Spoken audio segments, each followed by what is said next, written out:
Hi. We're here. Yeah. Yes, we are here and there and everywhere. Yeah. We have sufficiently distanced ourselves from each other. It's the empty arena episode of Sidewalk Slam.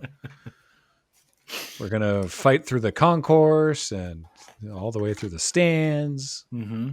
Through the accounting offices. I'm going to spray Graham with some mustard. Oh, yeah. I forgot about that. Yeah.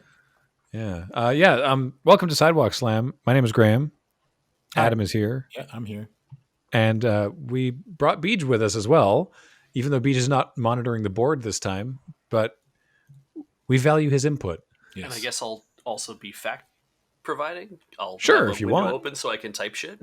Yeah, go for it. Great. Please ignore the keyboard, everybody.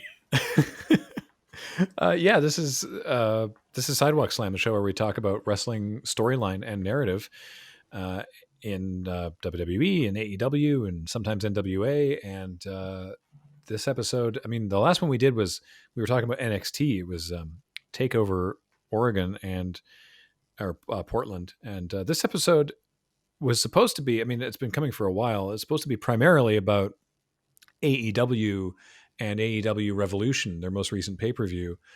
And that still will be the majority of what we talk about. But before we get into that, we sort of have to talk about, everything else. Yeah, we've got things are a little weird right now. Yeah. At the time you're hearing this, either very, very soon or very, very recently will have been probably the weirdest WrestleMania that may ever occur. Mm-hmm. Because this global pandemic is affecting everything, and it took the wrestling industry a while to react to it.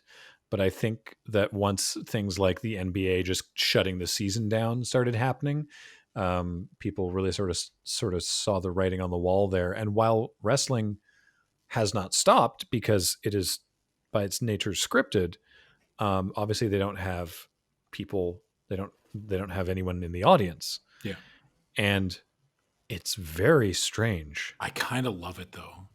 Like I'm like kind of like all in on these like empty arena shows. They've been doing some really interesting stuff with it. It started with an episode of SmackDown that was broadcast from, of all places, the WWE Performance Center, mm-hmm.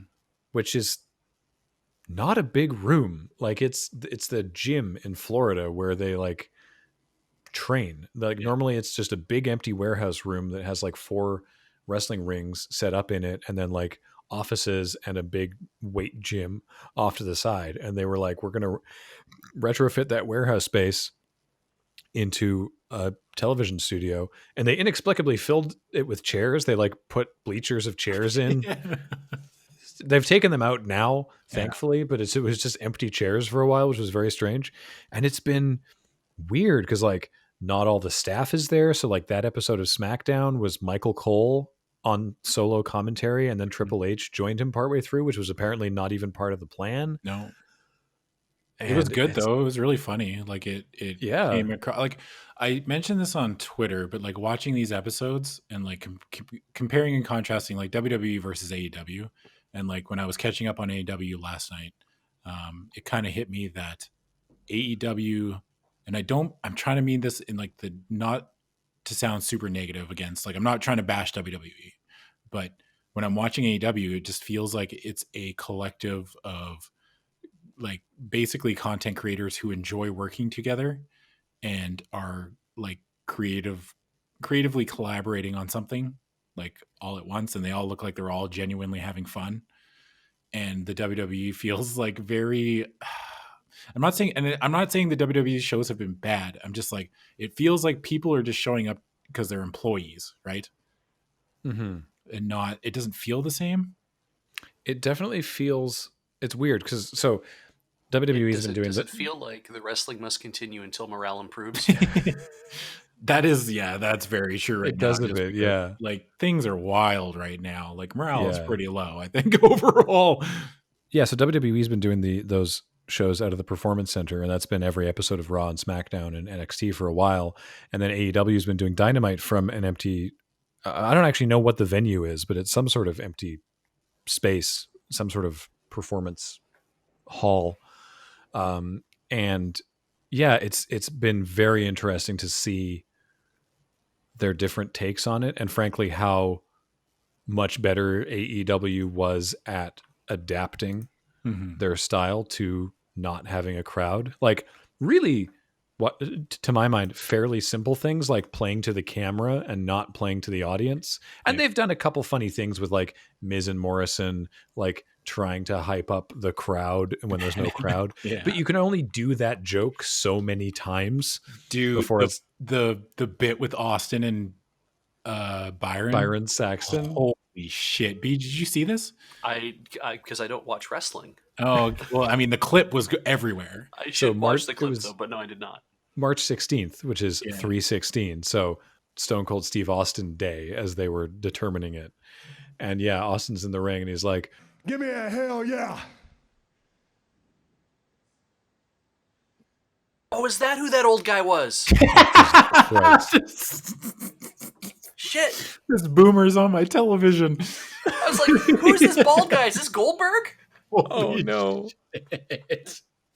Why is he talking in this weird way? I don't know who any of these people are. And I love you, Beach. Holy shit. Oh, that's good. I'm just curious. Did they... Because if it was me... putting on shows like this with no audience, I would just be like, F it, just go get a bunch of audience sound and pipe it in.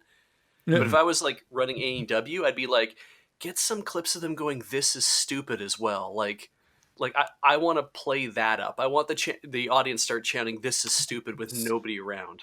So AEW, which I think is building on Graham's point that they just understand how they've adapted way better. They put wrestlers in the crowd.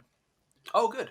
And then the wrestlers were like making bets and like talking trash, and like it was great. It was awesome. Yeah, so there was like a little bit of noise, like a little bit of feedback, but also they were just playing to the camera instead of playing to this non-existent audience. By the way, the end result of that is Steve Austin's like, if you want to hear this, give me a hell yeah. And it's silent. And then he's like, I said, because normally he does it and the crowd says hell yeah. And then he goads them into a bigger hell yeah. So there's nothing. And he said, I said, give me a hell yeah. And then Byron Saxton, who's on commentary, just from the other side of the room, goes, hell yeah. What? And it's so good, dude. And he looks over and he's just like, what? Like, I said, hell yeah. And eventually he calls him in the ring and gives him a beer and gives him a stunner and, all the Stone Cold Steve Austin routine. The greeting. But yeah, exactly. As is tradition. Yeah.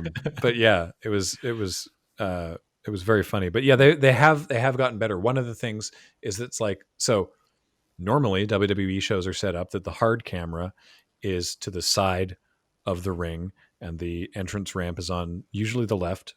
For the Performance Center shows, it was sometimes on the right. And when AEW Dynamite did it, they had the hard camera facing the entrance ramp because there's no crowd to show, so you may as well show something more interesting. And then after a couple weeks, WWE was like, oh, that's a much better idea. And so now they have rearranged the Performance Center angles so that there's no chairs. They've got more interesting like light boards in the background, and the hard camera is now facing the entrance ramp. Yeah. But what does this mean for WrestleMania? Yeah. The showcase of the immortals, right? The fucking dumbest name, dude. Every time. Yeah. Oh man. So it's like it's supposed to be happening. We're recording this on March 30th. It's supposed to be happening, or it has always been supposed to be happening on April 5th. And everything was getting canceled. All these public gatherings of people were getting canceled and postponed. And WWE was like, yep, still happening. Mm-hmm. And the city of Tampa, where it's supposed to be taking place, was like publicly on Twitter was like, this is in WWE's court. It is up to them.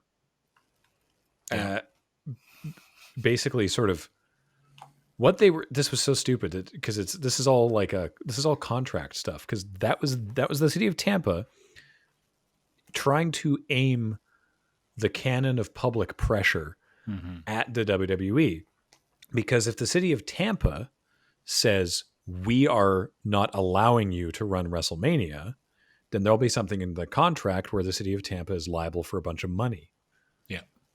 But if WWE cancels it, then WWE is liable for a bunch of money. I would also guess that if the state of Florida, because that's where Tampa is, correct? Correct. Yeah. State of Florida says we're issuing a statewide stay-at-home order, that would also have an effect on the event. But that might not necessarily mean that they have to cancel it. We also add in the fact that we all know Vince McMahon is a very flexible and easy to work with individual. Very who is more than willing just to be like, yeah, you know what, you're probably right. Let's go halfers. We're going to go halfers. So they basically were in this big game of chicken. Yeah.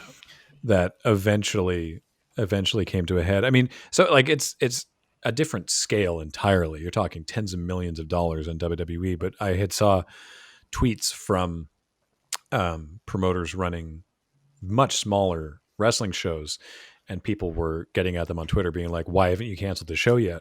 And one of them, I don't recall who, but one of them was like, please understand the situation I'm in. If the host city of this show tells us we have to cancel, then that trips the force majeure in the contract, and then like we're okay. If I cancel this show, our federation goes bankrupt. Please understand. Like I am not in a good situation here. I have no cancellation to announce at this time. Right? It's just like it's been weird for wrestlers out there. I mean, I know there's a lot of Rusev has like been like promising money to indie wrestlers because he's got a WWE contract. He's set. He gets paid no matter what, right? And so he's like, I think he's put $20,000 of his own money to really? Like a fund for some indie wrestlers. Yeah, and AEW gave a bunch of people matches on AEW Dark. They were just like, oh, you can't get work right now? Have a match on Dark. Like that's sweet. Yeah. Well, I know that Mustafa Ali did that too. Yeah, exactly. Yeah. There was, because someone's going to ask us about it. Braun Strowman was a massive idiot on Twitter. Or sorry, Braun Strowman, a massive idiot, was on Twitter recently. Yeah. Both in physical size and in the idiocy of his statements. It basically, yeah, basically he was just like, because people were like, I can't, like I can't get work because the wrestling shows are being canceled, and what am I, an indie wrestler, supposed to do? And he basically, was tweeting a very like pull up by your bootstraps kind of thing. He's like, I drove down to Florida with $150 in my pocket trying to make it, and I made it, and so can you. And it's the American dream, like that sort of What does that have to do with anything? Well, no, he was doing the very privileged angle of like, like stop complaining if you don't want, like if you can't handle not being booked, then you shouldn't be a wrestler. Like you have to take this bad. You have to push through this adversity if you truly want to be a wrestler. And it's like, yeah, except that your story about driving to Florida with $150 in your pocket, hoping you make it, is BS because you were scouted by Mark Henry, who told you have to come and try out for the WWE because you're amazing or whatever. And anyway, apparently he has been spoken to, and realizes now that maybe he was a little bit of an insufferable ass. Dude, why? Look, man, like, I don't understand why people are so fucking bad at social media. Like, how hard is it? I don't understand. I don't get it. I never will get it. Like, we're all on social media. None of us fuck up. We all have like a fault. We don't have millions of followers, but we have followers, right? And so it's just like, we have a sizable following on social media, and none of us, not once have I ever seen any of my friends ever say any dumbass statement like this. Like, I just don't get it. Like, I don't understand. I think it's because we've been here longer. Like, we've had a lot of time and a lot of chances to see other people screw up. That's the only thing I can think. I guess. Sometimes something will happen and I'll be like, oh, I have a funny joke I could make about that. Yeah. But it could be interpreted badly. Yeah. I won't say anything. Oh God, really? That's the trick. You could just not tweet. Yeah. I have a solution. Just you in the back. How about you don't tweet? No more questions. I did that last night. Yeah, Braun didn't have to say anything. Mm-hmm. Anyway, so that's okay because now he might have a match at WrestleMania. Because what is WrestleMania gonna be? Well, they said it did eventually get canceled. It won't be happening in Tampa. It's not going to be 100,000 people flying in from all around the world. Thank God. Thank God. Good Lord. Yeah. But that just makes me like, even just, I know I don't want to talk about everything that's going on right now, but just the thought of that, like when I was watching, I was catching up on some AEW like before they started clearing out the empty arenas, right? And I'm like, whoa, I saw all those people together and I'm just like, oh God. I was like, ugh. Yeah, I was watching Moxley's entrance at Revolution and I was just like, there's so many people. Yeah. It's like, what are you doing, you idiots? And so they said that we're not going to cancel it. We're not going to postpone it. It's going to happen at the Performance Center. Yeah. And that, what a wild, yeah. Then they announced that and they were like, it's actually going to be rather than one and it's pre-taped. Okay, wait, hang on. Yeah. Just so I'm clear. Uh-huh. It's WrestleMania is no longer one night, it's 2 nights. Yes. Yep. And it's not a live event. Nope. I mean, these were never really felt like they can't be. It doesn't matter if it's a live event or not because there's no. It's going to appear live. It's going to be live to tape, basically. Right. Okay, I'm clear. Thank you. Yeah, and it's what messes me up the most is not that they're pre-taping it, because that does allow them to do some interesting stuff that they've already been experimenting with on Raw and SmackDown with more cinema-like video, with like just changing to interesting camera angles that you wouldn't be able to do. Or there was a bit where Baron Corbin knocked Elias off of a big crane in the Performance Center, and he like fell to the ground, and then it cut to the reverse shot and there's no mat, and it looked like he just fell to the concrete floor, which obviously there was an edit in there and you couldn't, it's the sort of thing you couldn't do live, right? Question in the back, why was there a fucking crane? It's like the thing that Mauro Ranallo stands on at the beginning of NXT sometimes. Oh, like the electrician thing. Like it's like a boom lift where he's like over the ring and be like, and now it's NXT, and the camera pans away, sort of thing. So are they gonna film it like a movie? Like I hope so. I guarantee you. Cinematic lighting. Okay, so the matches that this will either succeed or die miserably on are Bray Wyatt versus John Cena. Yes, and also Undertaker versus AJ Styles. Undertaker versus AJ Styles in a boneyard match. What does that even mean? No one knows what that means. Nobody knows what it means. It's provocative, though. They didn't want to say cemetery. Yeah. Oh yeah, that seems like it would be bad feels right now. Yeah. Yeah.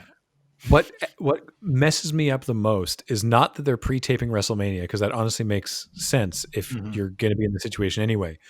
It's that they're taping WrestleMania. I mean, at time of recording, they probably taped a bunch of it, but they're taping WrestleMania after they're taping the Raw after WrestleMania. Wait, what?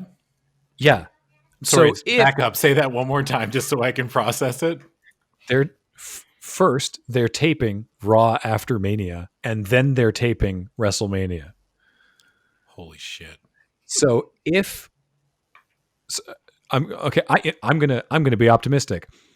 When Drew McIntyre beats Brock Lesnar and becomes WWE champion, he will have already cut his promo for the Monday Night Raw. Like, he has to go out, cut a promo about how amazing it was beating Brock Lesnar last night, and then has to go and actually have that match with Brock Lesnar. You know, it'd be great because he could go out there, cut the promo, and be like, "Yeah, I beat Brock. Wasn't remotely close."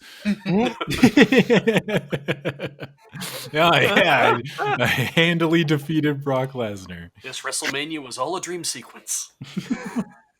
Oh my god, it's gonna be very, very strange. It's gonna be weird. I don't know.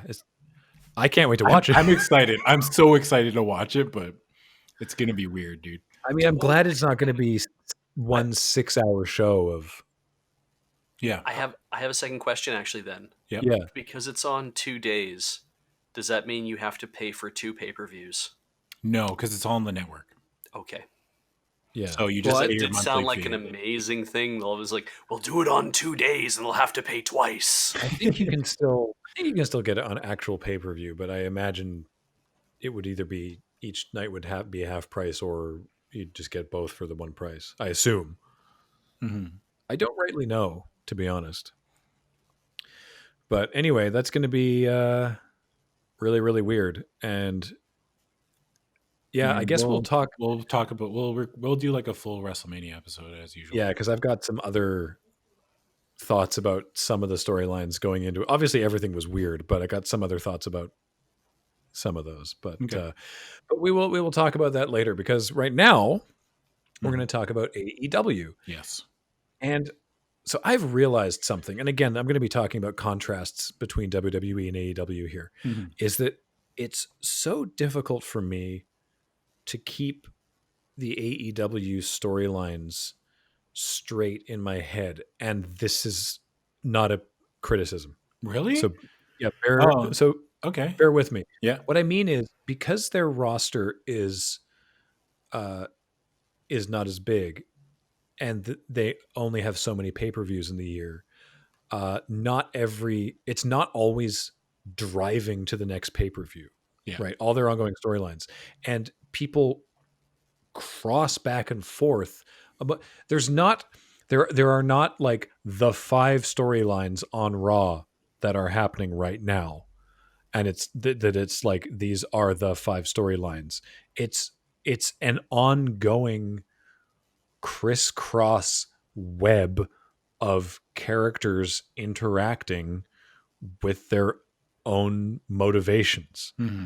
So it's like, I could tell you what an individual wrestler is doing, right? But it's like there has not, to me, been the same kind of pigeonholing. I guess like the same kind of railroad narratives. And again, this is a good thing. I might sound like I'm complaining, which I'm really not, because it's great, because it's like you get so much more mix up of the people that are involved with one another on a weekly basis. Yeah. Can that mean, like, you're saying that rather than having everybody compartmentalized, like these 3 people are in this story and these other 3 people are in a completely different story and they'll never interact? Yeah, that's what I was just going to say. It's like when WWE has a storyline going on, it's like it's Seth Rollins and Kevin Owens, and that's the only 2 people that are interacting with they're only interacting with each other. They're never really running into other people, and if they do, it's like a quick 5-minute match in the middle of Raw that Kevin Owens or Seth Rollins, vice versa, interrupts in. I was going to say exactly that. Yeah, I was like, literally, weirdly, I was going to use Seth Rollins and Kevin Owens as my like hypotheticals, but yeah, it'll be they have a promo about how they don't like each other, and then Seth has a match with Cesaro and Kevin Owens interrupts it, and then the next week Kevin Owens has a match with Rusev and Seth Rollins interrupts it, and then on the 3rd week Kevin Owens and Seth Rollins have to be a tag team against the tag of Cesaro and Rusev, and they win, and then there's the pay-per-view. Yes. Oh God, Jesus. Oh. Like that's the story. How many times have they done that exact storyline? Oh God. And they'll keep doing it too. Yup. Yeah. It's just like, yeah, but I get what you're saying, and I don't think it's a criticism. No. But in the same vein, it feels like it's not hard to keep track of it all. It's done very well. Oh yeah. It doesn't feel like it's like all these crisscrossing webs of intrigue and storyline, and you're like, oh god, I can't concentrate on one thing, right? It's But hard. like, I guess what I mean is that it's hard to hit, for the purposes of this podcast, it's hard to hit a bulleted list of okay, let's talk about the 4 storylines that have been happening on Dynamite. Yeah. Does that mean not that when you guys are like doing this, that it's like, well, let's talk about this one character on AEW, and then you kind of blossom out from there? I mean, it would be impossible for us to get every single tiny storyline detail that they've done. I think that's what Graham is trying to tell everyone. It's like, we're going to miss there's a lot of nuance. Yeah, it's very good on AEW storytelling. Yeah, it's like, I don't know, dude. Like, every time I'm watching AEW, like, sometimes, okay, watching wrestling is a fucking drag. It's awful, and it's like, it takes so long, and just like, and maybe that's just me and watching the WWE, but like, every time I'm watching AEW, I'm just like, this is awesome. Like, I'm so engaged. Like, I'm just like, I'm interested, and every match and every storyline, I'm like, I want to see what happens. I want to see where they go next. I have like gripes, obviously, but they're like so minor that it doesn't really matter. It's just like so well done. I don't know. I don't think like, I think they've proven that wrestling fans want that. You know what I mean? That level of storytelling. It's like, we want that. We want they want stories. people to feel like, because human interaction is messy. You know, you might get along with one of your friends' friends. Yeah, that's a good point. Get along with like one of their friends. Good point. You brought that one up, Beach, because one of their main storyline right now is that. It's like friends who are friends with each other, but they're all having problems. And it's terrific. Oh, it's awesome. Coming to you live from the Wintrust Arena in Chicago, Illinois, on February 29th, it's AEW Revolution.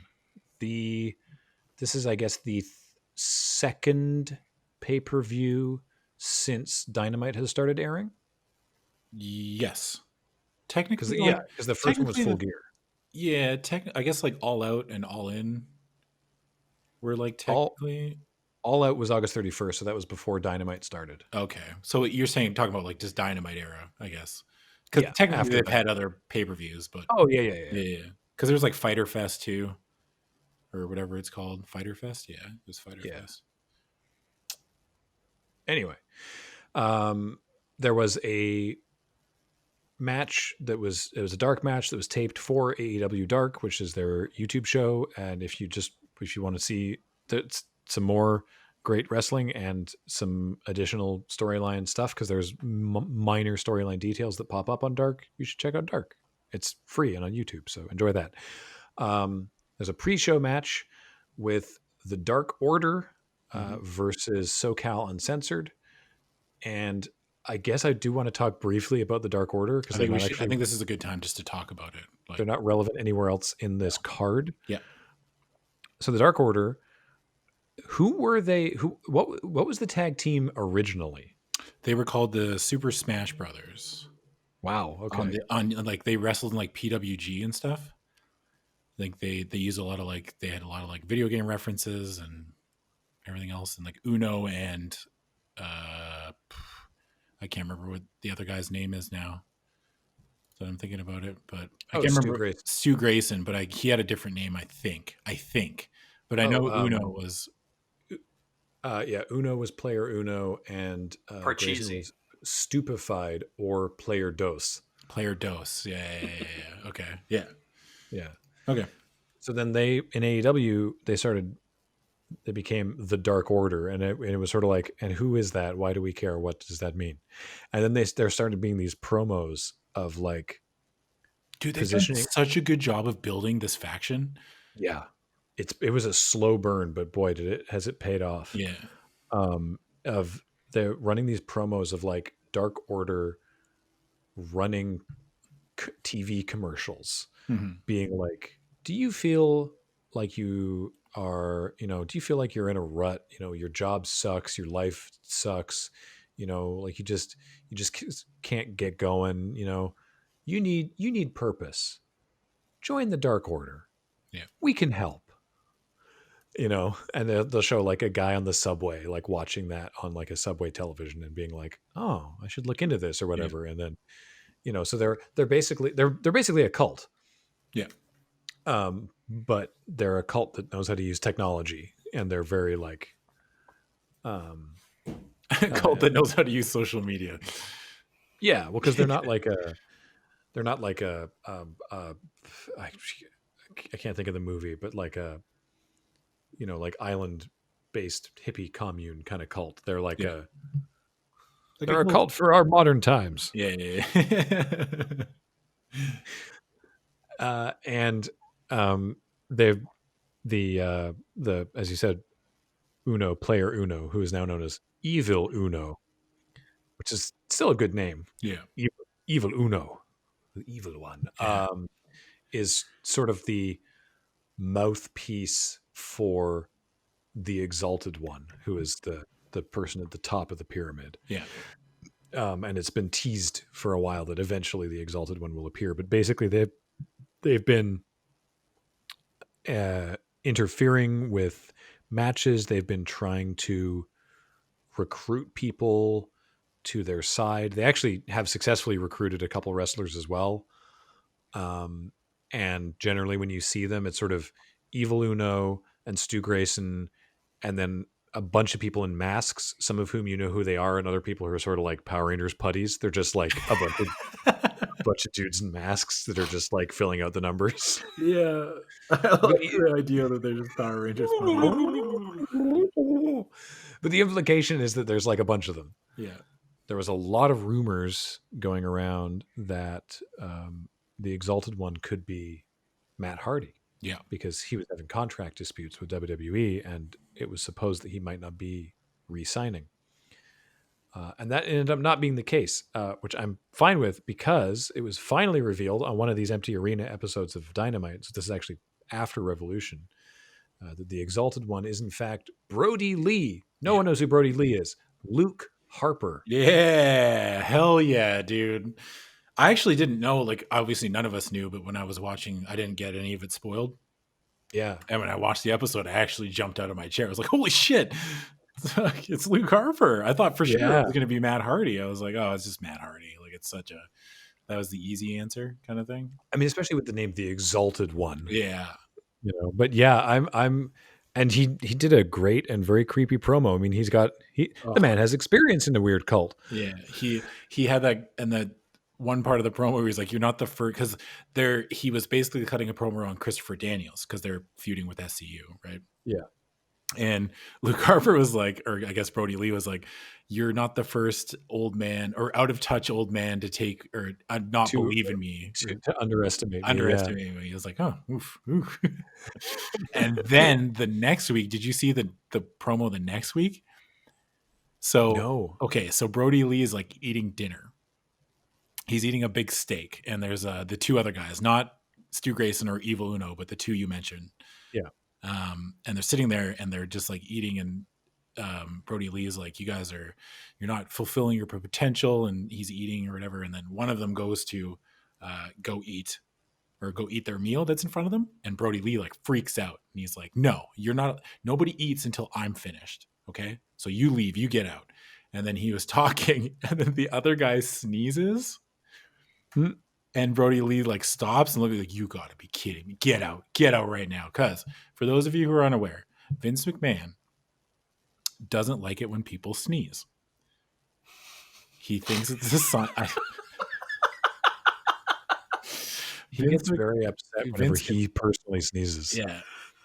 Vince hates sneezing. So we're all pretty sure that was a dig on Vince. Apocryphally, he considers it a sign of weakness that you can't control your body. Yes. Yeah. I'm dying. Yeah. Oh my god. Yeah, dude. That's Vince. There was a great Twitter thread of like a bunch of Vince stories that somebody tagged me in, and I read a bunch of them, and I was like, wow, these can't be real.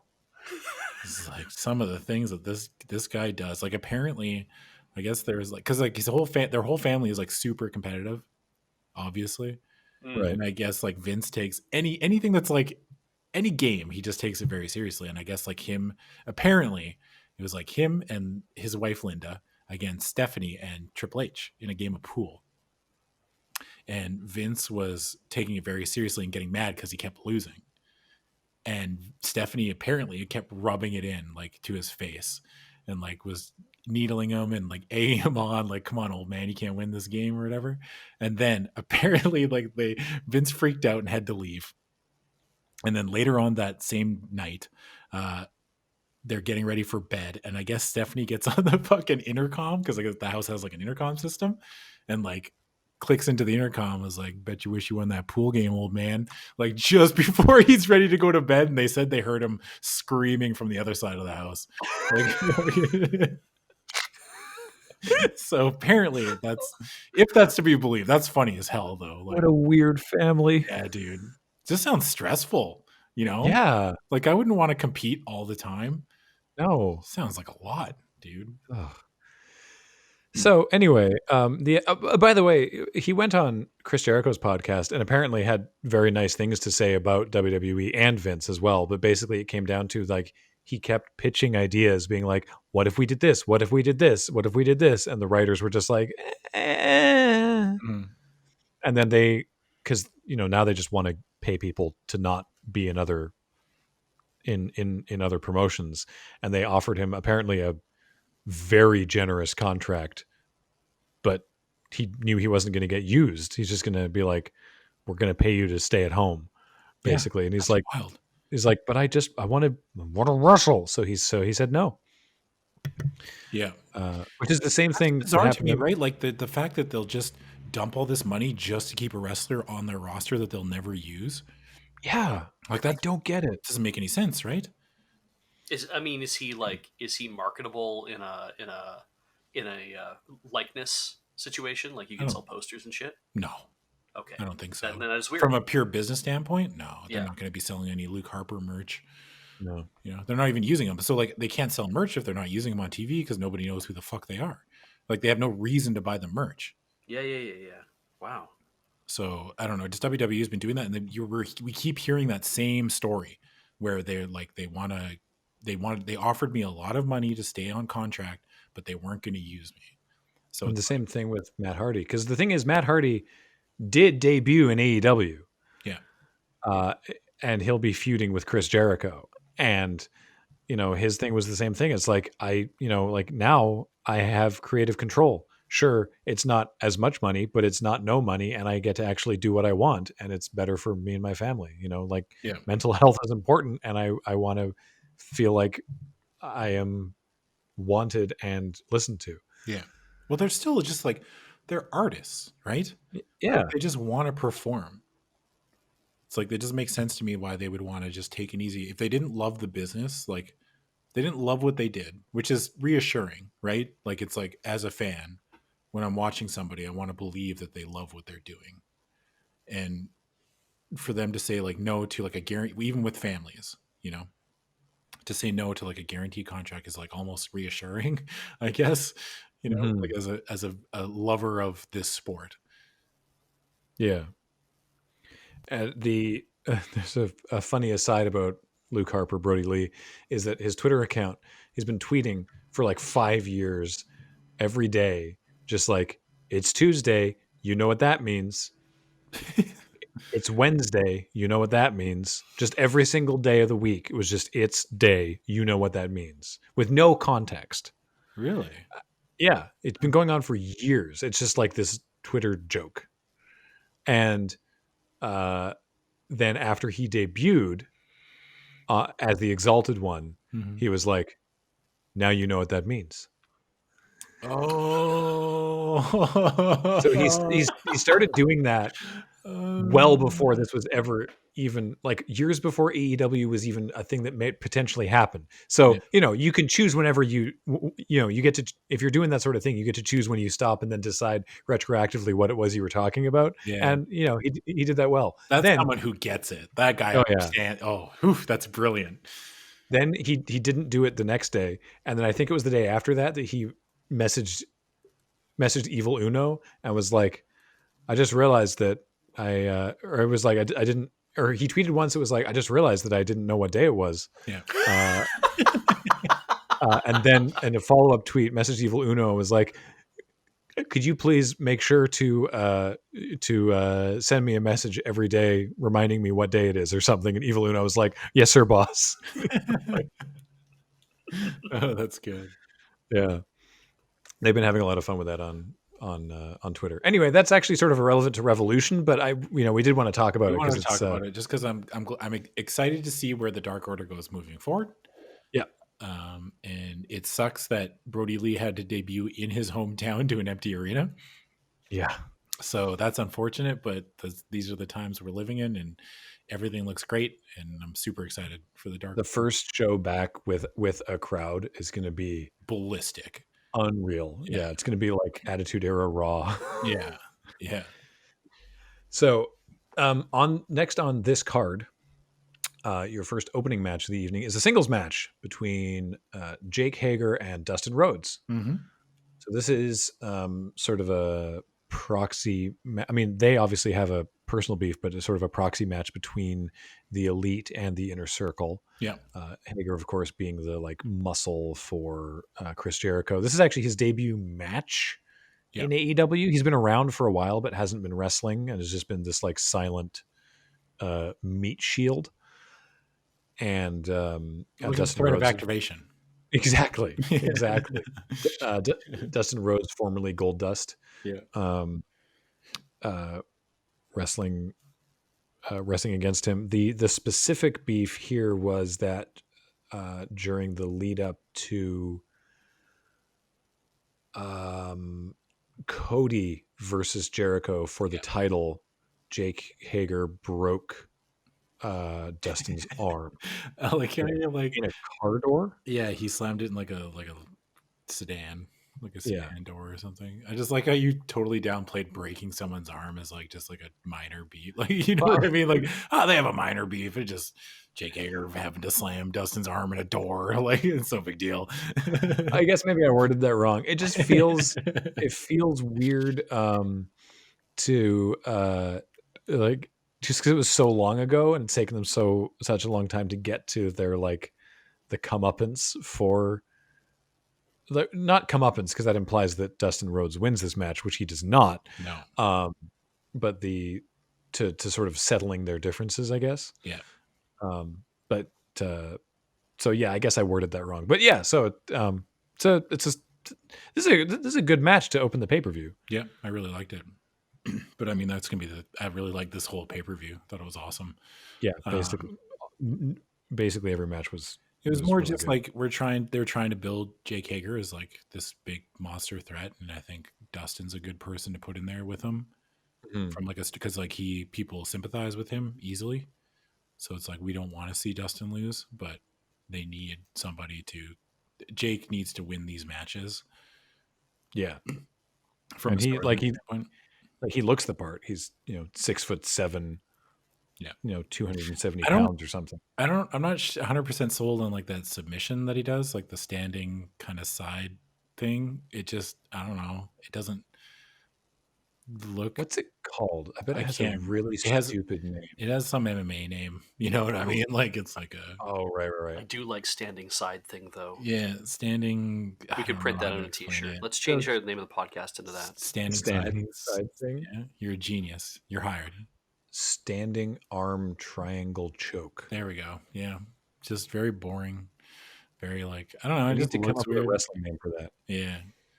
Not only do we need a wrestling, I don't know. I just don't like it. But I mean, I guess it's better than the Vader bomb. The Vader bomb's a dumb fucking move. Is that what he used to use? Yeah, it was the Hager bomb or Swagger bomb. Swagger bomb. That's what it was. Yeah, Swagger bomb. I already forgot what his old name was. You notice how no one's been chanting "We the People" ever since Chris Jericho shut that up? Yeah, it's been great. It was amazing. Yeah, it's when he debuted. So, brief history lesson: Jack Swagger was in WWE as a big guy, didn't really sort of do anything. Eventually, got paired with Zeb Coulter, who was a character played by what's his name? I'll look it up. He's been in the wrestling forever. I got it. Dutch Mantell. Dutch Mantell. Fucking Jim Cornette always goes off about him. Dirty Dutch Mantell. Yeah. And their thing was this was actually quite progressive for WWE at the time because their characters were anti-immigration, closed border nut jobs, and they were the bad guys. Yeah. Oh, good. Yeah. That's the key. It's that those characters were actually the bad guys. And so their whole thing, their chant was just "We the people." That was it. That was the whole. They didn't do the rest of it. It was just "We the people." Yeah. So he debuts in AEW. Crowd starts chanting "We the people" because it's like, hey, it's him in a chant we remember and actually kind of liked. Because he kept doing that for years. Remember that thing we all liked? Let's talk about that. Yeah. Well, because he kept doing "We the People" long after the Zeb Coulter storyline had ended because he had nothing else. Yeah. Right. And so they were chanting it, and Chris Jericho on the mic was like, what did he say? It was like the people is like the people who wrote that chant sucked at their jobs and they're not here anymore. That chant is done. Yeah. Yeah. Or something like that. He's a victim of bad booking, so stop. Yeah. The whole crowd was just like, oh, okay, you're right. Yeah. Oh, there's a great bit. I know that I just want to talk about it now because like Jericho, like during these empty arena shows, Jericho had a great promo where he's decided that he's banning all fans from arenas. And he says he's not letting them back in until he deems it necessary because he's like, I don't have any of these idiots chanting and yelling. I just get to come in and do my job. It was great. Yeah. It's like, so Jericho has banned everyone from coming to arenas. Nice. Yeah. The match was cool, dude. It was just like it did what it was set out to do, which is make Jake Hager a big, mean, tough guy, you know? Yeah. And Dustin still really good at what he's doing. Yeah. You still got it, dude. You still got it. Next match is Darby Allin versus Sammy Guevara. Dude. So apparently these two kids, they're kids. They're like 24 and 26 or something. Like they're young. Yeah. That's wild to me. Did you know? Okay, I was today years old when I found out that Jungle Boy is fucking Luke Perry's son. Huh? Oh, yeah. Luke Perry. He looks like Luke Perry. Yeah, dude. Yeah. I completely missed that. He's Luke Perry's kid. Hey, I'm also today years old. Thank you. Yeah. That's fucking really wild. Looks like him too. Yeah, he's a dead ringer for him. Yeah, Luke Perry. Wild. Weird. Yeah. Huh. Okay. There was like a long vignette on one of the Dynamite episodes that they talked about his dad and like what his involvement was in his life and stuff like that. It's like, wild. Wow. Okay. Yeah. So anyway, Darby Allin, Sammy Guevara. This was. Do you remember why they don't like each other apart from just that Sammy Guevara has the most punchable face in AEW? Sammy Guevara, they attacked Darby Allin and like hit his neck with his skateboard. Right. Which is such a wrestling fucking sentence. Oh, right. He hit him in the neck with a skateboard. Right, because Darby Allin actually had a championship match against Chris Jericho, didn't he? Yeah. Yeah. And so they've had it like Darby Allin's been on like the outside of like fighting with the inner circle kind of on his own, like a John Moxley-esque kind of role where he's he's not part of the elite. Yeah.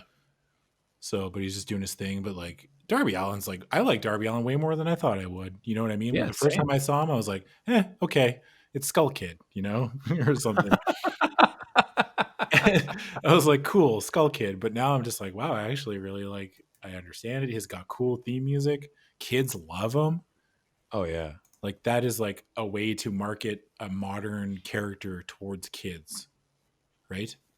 Mm-hmm. Like kids love like the face paint, but he's still like cool enough that he's not hokey.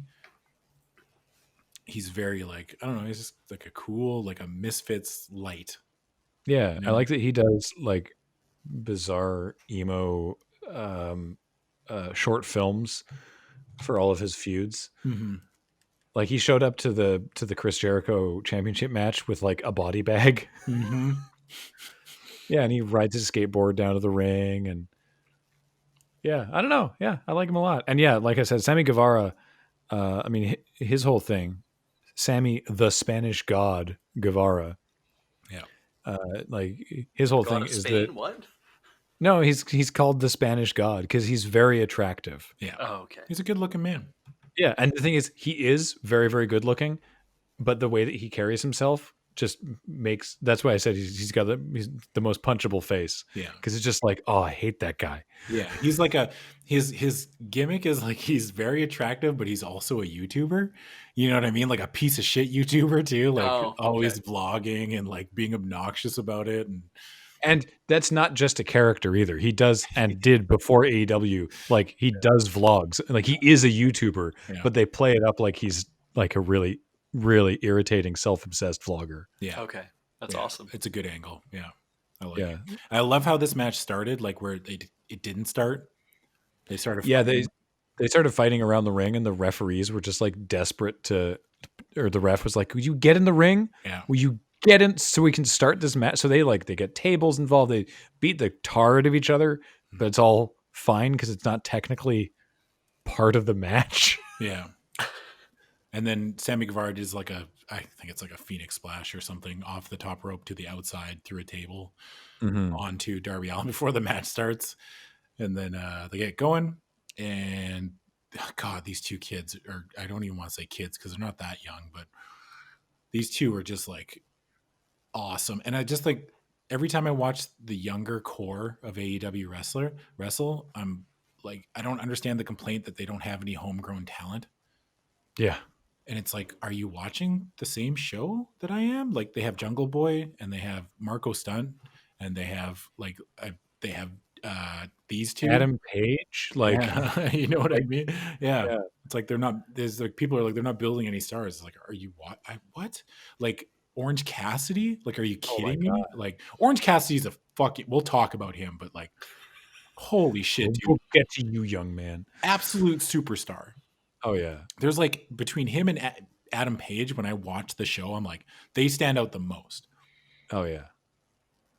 So Darby Allin does eventually beat Sammy Guevara. Yeah. It's a good match. Dude, they hit like a Spanish fly that looked amazing at one point near the end of the match. Yeah, it was incredible. Yeah. The next match for the AEW Tag Team Championship is champions Kenny Omega and Hangman Adam Page defending against the Young Bucks, Matt and Nick Jackson. So, Beej, this is what you were talking about earlier. Because these guys they're all friends. They're all part of the Elite. Okay. They've all been in Being the Elite together, the YouTube series. Okay. So obviously they all get along. I feel like you're setting me up. You sure are. Yeah. You can trust us, Beej. Come on. So this has been going on for a while where, and I mean, I think we even talked about it before when we talked about when they won the titles on the boat cruise episode. Yeah. The boat cruise, as opposed to all those land cruises. It would be a ship. They hate it when you call it a boat. Right. Sorry. The ship cruise. Don't you ever call it a boat. How they won the titles, and then the Young Bucks came over and were like, hey, wow, look at that, you did it, and we're sort of like, kind of a little cocky and not particularly complimentary to Adam Page, like in a condescending way. Yeah. Yeah, like they didn't respect. They respect Kenny, but they didn't believe that Adam really kind of carried any weight. Like, you know what I mean? Like that. Like, oh, weird. when you look at. You ever had that thing where you look at somebody and you're like, the only reason you like have that flare up, because I know everybody's had this feeling where you look at somebody who has had success, and you're like, the only reason you had success was because of that person. Like, you didn't do anything. Yeah. Right? Like, there's like that thing where you're just like, that person didn't earn it because they're teamed up. They just got lucky enough or whatever. They're teamed up or they got paired with person X who's really good. Yeah. And I think that's kind of, maybe I'm looking too deep into it, but that's how I pictured the Young Bucks looked at Adam Page. We're like, oh, you're with Kenny Omega. Like, yeah, you didn't do any work on the group project. That guy did. Yes. Yeah, and they also they think he has a drinking problem. Yeah, well, he kind of Holy does. shit. Yeah, he kind of does. Like every time there was a backstage segment where after, because they were in a tag team match together, which they lost. Yeah, and he was like, "Hey, I know, I'm sorry, guys," and they were like, "Yeah, like I don't remember what the lead in was, but they were like, oh, we think we know exactly what the problem is," as he grabs a beer out of Hangman's hand and then walks away, and the camera lingers on Hangman, who then with his other hand pulls an entire pitcher of beer up from the bottom of shot. Like, it's this amazing hammer space thing, because he wasn't holding it in the wide shot. Yeah. Right. The camera moved in on him and then he just has all this beer. In one of the Empty Arena episodes, they cut to Hangman Adam Page getting ready backstage and he starts curling a keg. Like just backstage. That's like what his warm up was. It was fucking funny. There's also the ongoing jokes with his lower third Chiron. Yeah. Including the one that was, I had to pause and rewind because it was like, just the lower third was, just give me a lower third this week. I don't care what it is, even if it's only on screen for like a frame. And it was up there for like 10 frames. It was just like, it's like Hangman Adam Page. And I was like, wait, what did that say? Because there was just a ton of text at the top of it. Oh man, that's good. Hangman Adam Page, like, the man's a superstar. Oh yeah. I want to read you, because this actually is sort of part of what we're all talking about. I want to read you the Hangman Adam Page statement on the COVID-19 situation. Oh yeah, this was good. Yeah. So it's on amazing letterhead. It says Hangman Adam Page, and then in very small text on the top of it, it's typed onto a piece of paper by an AEW errand boy at the drunken behest of Hangman Adam Page. So, amid the current rapidly evolving COVID-19 situation, Hangman Adam Page wishes to inform you he will be taking necessary precautions to ensure his continued health and safety, as well as the health and safety of his fans across the globe. In addition to the suggestions and mandates from health organizations and government officials, Hangman Adam Page is committed to the following actions. This was before the Empty Arena shows.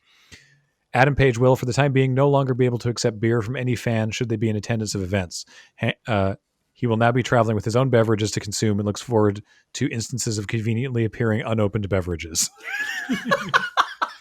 Adam Page will now be exclusively drinking whiskey in hopes that the higher alcohol content will help stave off potential infection. In future wrestling exhibitions, Hangman Adam Page will be avoiding applying any wrestling holds that create close contact with opponents' faces. This includes maneuvers like the belly-to-belly suplex, the mandible claw, and that thing he did that time where Frankie Kazarian spat on him, and then he licked it up and spat it back on him in an act of defiance.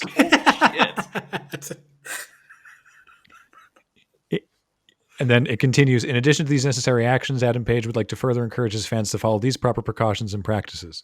Wash your hands often with soap and water for at least 20 seconds, especially after you've been in a public place. Avoid touching your eyes, nose, and mouth with unwashed hands. Avoid public gatherings when possible. Buy a 6-pack of Corona beer. Honestly, they have nothing to do with this and have done nothing wrong. Yeah, that's the best part. Apply your turn signal before turning or changing lanes. Yeah. Consider the benefits of a Medicare for All system in which U.S. citizens could get care rapidly and without considerable cost to them should they begin to display symptoms of the coronavirus or any other malady, possibly preventing its effects and spread. Oh, shots fired. And finally, try ordering pineapple as a pizza topping on your next pizza. Honestly, I've changed my mind on it. It's badass. Make sure you put that in there. Oh, man. Stay safe. Adam Handwash Page. I missed that part last time. Yeah, so did I. Oh my god. This is a man who knows his own character. That's amazing. Yeah. Oh yeah, it's so funny. Knows his own character and has like a deep understanding of our culture. Oh yeah. Right? Like just, God, that letterhead hits every fucking comedy beat of our current like culture. Like it's just like, yep, weird thing, pineapple on pizza, got it. It's like, all right, fucking everybody just all right, good work, everybody. Yeah. So anyway, the big sort of flashpoint leading into this match was they had a sit down interview on an episode of Dynamite with Jim Ross, and the Young Bucks basically sort of let the pretense fall. They were very direct. They were like, we think we're the best tag team in the world, and it really F's us off that we still haven't been we thought we would be the first AEW tag team champions. And the fact that we still haven't held it pisses us off, and we think it's wrong. And we certainly don't think that you, Adam Page, deserve it, because you're just this drunk that's hanging out with our friend. And and this whole time Kenny, Adam Page is like, oh well, cool then, I'll just bugger off, and he like gets angry and leaves. And the whole time Kenny is like, I am uncomfortable that my friends are fighting. There was a great little backstage segment where Hangman showed up and they got the plates on their tag team belts, and he gave the Young Bucks a pair of Young Bucks plates. Oh, right, because he's like, here you go. Yeah, you might need them one day, hopefully. Yeah, it was great. I love this story, like the through line that the Young Bucks are universally agreed, even like on commentary, the way they're pushed and the way people talk about them, even like the other wrestlers are like, yeah, they're the best tag team. I don't know why they haven't won it. Like what's the problem? Mm-hmm. Right? Yeah. I like that chink in the armor, this like they are the best, but they're not like, God, they're so good at like humanizing their characters. Yeah, and it pisses them off. Like initially the Bucks were like, oh wow, we didn't win. That's wow, okay. But everyone is like, why didn't you win? Yeah, you're like the Young Bucks. You're the best tag team. And then they didn't win the tag team tournament, and so they still didn't win. And now they get to see Kenny and Hangman win, and they don't think Hangman deserves to be there because they think Kenny's pulling all the weight, and they're just more and more upset now. They're like, it wasn't a problem for them initially, but then everyone is like, that's so weird that you guys haven't won. They're kind of like I'm going to go a little off here, but they're kind of like the Washington Capitals of the wrestling world, just because you're going to have to explain this one to me. So even generally in sports and mostly NBA and like NHL, I don't really watch a lot of baseball, so I don't follow those storylines, but like in hockey specifically, there's a lot of times where a team will be consistently very good in the regular season. And there's a thing called the President's Trophy, which is awarded to the team that has the best record in the regular season, which is always seen as like, it's an accomplishment, but it doesn't really mean anything, because if you don't win the Stanley Cup, your team isn't that good anyway. And so you weren't able to do it in the clutch. Yeah. And that's kind of like what they're doing with the Young Bucks, is like they win the President's Trophy like all the time for the tag team division, but they never win it when it counts, or they go out in the first round, which they did. They went out in the first round of the tag team. Oh my God, they're just doing a Stanley Cup fucking storyline. Holy shit, dude. They're just like, they're the Washington Capitals. Like there's a team that's like full of superstars, right? Like that are all very good, and they all click, and like for 82 games, they're unstoppable. They'll win like 50 games out of 82. And then the postseason comes, the first round of playoffs, they got knocked out. It's like, what happened? It's like, you guys are the best. You're the best all year. You're the best last year. Same thing happened again. So it's just interesting to me. Like they're just using that storyline. Huh. Yeah. That's super cool. Yeah. And the end result of this match is that not only there's a couple things I want to talk about during the match. Yes, because like this match has so much, and it was like Hangman Adam Page. This match was this might be one of the best matches I've ever seen in my entire life. In terms of like storytelling, everything, just the whole package. This is going to be the match that I probably recommend to a lot of people now. Like it'll add to the list when they're like, "Hey, I want to watch wrestling." It's like, watch this one. There was moments where Hangman Adam Page was trying to escalate the violence, and Kenny desperately trying to get him to ease back because they're all friends, and he's trying to keep it like professional, and Hangman Adam Page is like making it personal. And then things kind of break open when Hangman starts focusing on Matt. Matt Jackson has like a bad back, or like in storyline, which they bring up all the time. And Hangman like basically just kicks him in the back when he's like on the ground. And just like things like blow open after that point. And the Young Bucks. And Matt starts getting more and more pissed off too. Like Matt is actually like the commentators were talking about, whether or not Hangman's going to be able to keep his emotions in check. And it's Matt that gets more upset and uncontrollable to start with, to the point that like there's one part where he gets Hangman to the mat and just starts laying shots at his head to the point that his tag team partner pulls him off. Yeah. There was a part where Hangman Adam Page went to go powerbomb, I think, Matt through a table outside, and Kenny stopped him. He's like, hey, come on, dude. Like, come on. Like, we're all friends. Like, dude. It's like, Jesus. It's like, what are you, the McMahons? Like, you're so competitive. Like, what's going on here? I mean, there was an amazing moment later in the match where I don't recall the name of the move because I don't think it's the Meltzer driver. The Indie Taker? Yeah, thank you. The Indie Taker. They do this move on Adam Page outside the ring on the entrance ramp. Yeah. And it's like it's an assisted spike tombstone pile driver. Yeah, it's like a tombstone pile driver, basically. Yeah. But the other guy like helps push him down, I guess. It's a little weird. The crowd boos. Yeah. The crowd are like, we're like, how dare you do that? You are the bad guys. Yeah. But I mean, that is the way that was an uncalled for thing to have done. We are angry at the fact that the crowd booed the actions of the Young Bucks. Yeah. We're like, they're in. The crowd are bought in. Yeah. You know, they are into this storyline. It was amazing. It's funny because like the way they presented the Young Bucks in this storyline, like they're the heels, like they're whining. They're like, we're the best. Why haven't we won? It's like, this fucking win. Stop whining. You know, It's like, stop fucking being a big giant baby and just fucking win already. Because you're the best. We know you're the best. We're tired of telling you you're the best. And we're going to stop telling you you're the best if you keep whining like this. So is that a weird pivot?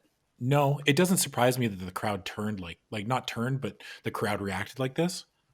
Okay. Because the way the young and people, we all love Adam Page, even though he's an alcoholic, I guess. Like, I don't know. Like, it just feels his character feels very real, and he has been slighted a little bit because he's just been unfortunate enough to be paired up with the Young Bucks and Kenny Omega, who are considered pound for pound best in the world, and then there's Hangman Adam Page for the longest time, right?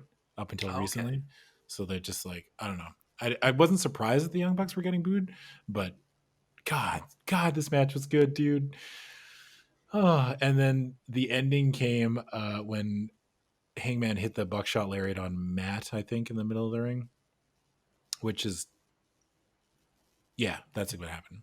So it was good. Did we talk last episode about that amazing buckshot lariat with the bit with the beer and Hangman coming down to the... Yeah. No, we didn't talk about that last time. No, we didn't talk about it last time. This was weeks prior. Yeah. And it was was it the Young Bucks and Kenny Omega were in a 3-person tag match? Yeah. Is that what that was? Yeah.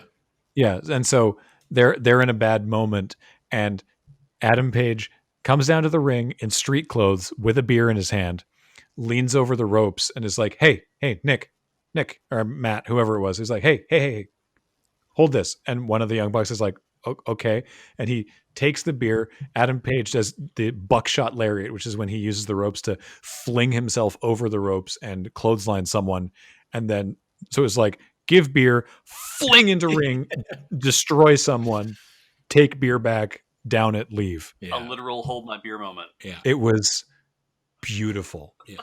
It's great. And then at the end of the match, so the match ends, and the Young Bucks are standing there all beat up, and Kenny goes and shakes their hands or whatever. And I don't think Page does it, but Page is like goes to the outside, and there's this fucking moment, dude. And they're going to replay this moment in like a year's time whenever the fallout from this storyline happens, because I think it's probably going to take about a year. But Hangman is watching Kenny get up with his tag team belt, and Hangman like sets himself up, like gets this glazed over look in his eyes, like he's going to do the buckshot to Kenny. This is his tag team partner. Yes. But yeah, weird. If this was the WWE, I would be like, well, the fucking writing staff just used their fucking allotment of pathos for the next 3 years. So I guess thanks for that moment. But like, because it's like, this reminded me of that moment. Remember it was like 2016 when Kevin Owens and Sami Zayn had that match at Battleground. Yeah. Where Sammy hit the haluva kick and then Kevin like fell into him, and Sammy like kind of hugged him. Yeah. And then slowly set him back up in the corner and did another haluva kick. And we're like, wow, that was fucking great. Holy shit. Yeah. Who did that? It was probably all Sammy and Kevin's idea. But It's like, give us more of that. And then they never gave us anything like that ever again. And that was one of those moments, I think, that are going to like stand out. It's going to stand the test of time. People are going to be like, wow, remember that moment where, because we're going to get the payoff for the storyline at some point. And so what did Page end up doing? He stopped himself. He like looked like he was going to do it. And then he just like made it look like he was just lifting the ropes to help Kenny get back in. Oh, so it was a very nuanced kind of reaction. So nuanced. Like, just very, like, it was very obvious. Like, wrestling isn't, like, the most nuanced thing. Like, let's be honest. Like, a lot of their things are, like, it's exaggerated a little bit. But as far as just, like, a character building moment or just, like, a moment that we kind of feel like it's coming or, like, we're owed it, you know? From a storyline standpoint, we're just like, oh, we're owed Hangman Adam Page doing something. So it's just like testing the waters, I guess, or whatever it was fucking brilliant. I loved it. It was, this was an amazing match. It's one of those ones that's sort of, I think it's up there in terms of like, if you don't watch wrestling, you should watch this match because people ask us that a lot. I mean, watch it with the preamble, like the video package that they play. This isn't like the Sami Zayn Nakamura match where it's like there's no storyline, it doesn't matter, just watch the match. But there's so much in this match that's happens in the space of the match that you can pick it up. Like there's so much variety to the things that they're doing. It's not just it's not just like series of moves and get to a victory. This match was half an hour, by the way. Wow. Yeah. 30 minutes is a long time. Yeah, it is. Yeah. Next, the AEW Women's Championship. Nyla Rose defends against Chris Statlander, who I'll remind you is an alien from space. Oh, fuck, that got me. I was just about to say something very serious, and I don't. There was something I wanted to bring up when this match, because I knew this match was coming up. This whole week, and I'm like, I was trying to think of a way that I can word it, and I'm worried that, fuck, man, I don't believe this, but I'm worried that the only reason people are booing Nyla Rose is because she's trans. I don't think so. You don't think so? Okay. I don't think so. I worry about it. You know what I mean? Like, I just, it's a thought that's in the back of my head. It's like there are definitely people who have a problem with that, but I think it's worth mentioning that they have never addressed that. On the show. Like, they've been great about it. They've been awesome. Like, I think they didn't even do any like shitty press release that the WWE would have done with like, guess who we just hired. Like AEW has never made a big deal about it. And whenever it comes up on like the subreddit, even the actual wrestling subreddit, it's just, people are like, hey, don't be shitty. And so it's, I don't think that's the reason. No, I think that people boo her because she does a good job. I wasn't trying to take it. You know what I mean? Like, I'm not trying to take anything away from her. I'm just like, that's a worry I have. I don't know. I just needed to vocalize it. I don't know if that was like. No, I think that's a reasonable concern to have because people can be terrible. Obviously, and have traditionally been terrible. But wrestling fans haven't always been the best. No, weird how that is. This match was okay. It was fine. Is the thing. They're still not good with their women's storylines. It's like, how do we get all this stuff like the Young Bucks and Kenny Omega and Hangman, and then the stuff with now Death Triangle, and there's the stuff with the Dark Order, right? And they're all so good. They're getting better. They've been really trying hard with Britt Baker the last few weeks. So they're trying, but it's just like they just feel like a gear behind what they're doing for the men. Definitely. Like, I don't know what actually brought this match on. I saw their exchange where they did the thing where she was going to like go boop, because she does the thing where she boops the nose. She was going to boop Nyla's nose, and I was like, what the hell are you doing? And then she booped the title instead. And it was like, it was cool and everything, but it's like, I think Statlander won like a triple threat or some kind of qualification match, or just I can't remember what it was. See, this, it's just they do not yet have the depth of character development to make you really invest in this match. Also, this match had to follow that match. Yeah, that's a tough and call. So the crowd was like worn out. Yeah. Right. This was a death spot on the card for any match. So it's, pretty tough. But I just mostly wanted to remind Beach that Chris Statlander is from space. Yeah. Okay, thank you. Yeah, she's a space alien. Yeah, that's fantastic. Like in kayfabe, legit space alien. Excalibur mentioned that she, hasn't fully yet acclimatized to our atmosphere, so the dehydration that she's experiencing might come into play during this match. Fuck, I love, and they do stuff like that on commentary all the time, and they all buy into it. Like JR and Tony are like, JR will act like he doesn't know, but he'll be like, "Oh, really? Oh, okay, sure." But he's like, "All right." He's not like, "What are you saying?" Yeah. I desperately want this to have been an improv thing that she just showed up one day looking like this, like, I'm an alien, and everyone's like, "Hell yeah!" That we're gonna run with that. You do you. Yeah, it's like, all right, cool. Let's go make some money. Yeah. Nyla Rose retains. Yep. And I want to see more reasons to care about the women's division in AEW. Yes, I do too. They kind of dropped the whole Brandy Rhodes thing because I think Awesome Kong got hurt. I think also just everyone reacted poorly to it. Yeah. It just felt weird. Also, it was very weird that it's like, wait, Cody is the face of the company and the big face, and he's in this huge match where we want to cheer for him. Meanwhile, his wife is effing around with the occult and is cutting wrestlers' hair and is doing demon magic. Cody, is everything all right at home? I think part of that was fine. I think it was just weird to keep the consistency there. Yeah. So, I'm not entirely sure. Anyway, speaking of Cody, next match is MJF. Yep. Accompanied to the ring by Wardlow. Fucking Wardlow, dude. That's the worst name. Yeah. Versus Cody, accompanied to the ring by Arn Anderson and Brandy Rhodes. Mm-hmm. Beach, Arn Anderson. There's a name you should know. Yep. Oh, yeah. You know Arn Anderson? Yeah. Double A, the Enforcer? I've definitely heard the name, but then when I hear Arn Anderson in my head, I always picture Jim the Anvil Neidhart. Oh, yeah, right. But I am now picturing Arn Anderson. Yes, he's one of the four horsemen. Hey, Graham, how do you feel about Cody's neck tattoo? We have to talk about it, don't we? Yeah, we do, because it's impossible to ignore. Yeah, I love it. I think it's great. I think it looks good. I usually hate neck tattoos. I was like, it fits. Looks good. All right. The peeks out of a suit like Kilroy.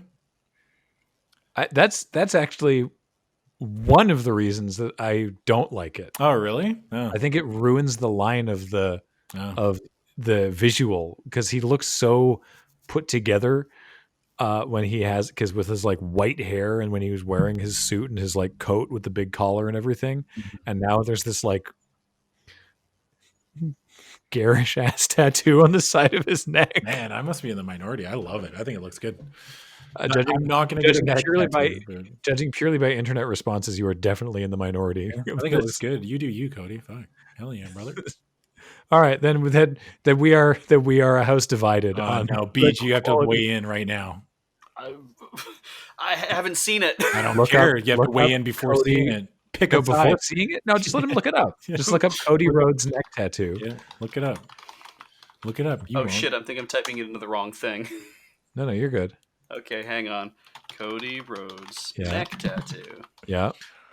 That has 2 O's. Mm-hmm. Explains why I got a neck tattoo. Now let's just have a look Yeah. here. Ah. Oh, no. That doesn't sound like a good noise. That's not the noise you make when you like something. Oh. Is it done?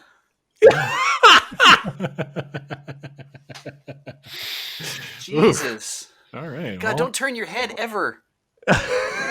It's big, hey? Oh, God. It's large. Okay, I'm done talking about I'm gonna get that same tattoo, like a shield, but it's gonna say Paul Blart Mall Cop on it. Paul Blart Mark Blart. Paul Blart Mark Blart. Paul Blart, Mark Blart is way funnier than what I said. Paul Blart, Mark Blart. I'm always okay. I'm hard with tattoos too because I've never been that big a fan of tattoos, so this is hard for me. What the fuck are you trying to say, Beach? It's this one really it stands out too much. It's a lot.